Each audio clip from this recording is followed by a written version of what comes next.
Welcome back to Tech Solutions. On this channel, I share simple and practical tutorials about Windows, Linux, and software installations. If you're new here, make sure to subscribe so you don't miss any of my future guides.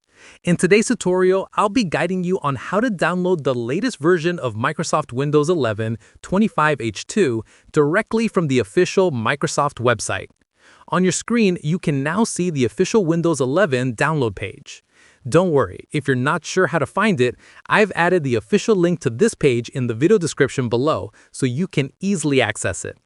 Just follow the demonstration carefully and you'll be able to download your copy of the Windows 11 ISO without any difficulty. The new Windows 11 25H2 release brings improved system performance, enhanced security, and the more polished design experience, making it one of the most stable versions yet. Once your ISO file is downloaded, you can mount it directly by right-clicking the file and selecting Mount on Windows. This will open it like a virtual DVD, allowing you to start the installation or create a bootable USB drive easily. For a detailed step-by-step guide on installing Windows 11 from scratch, there's already a complete installation tutorial available on my channel, so be sure to check that out. If you have any questions or face any issues during the process, feel free to ask in the comment section below. I'll be happy to help. Thanks for watching, and I'll see you in the next video.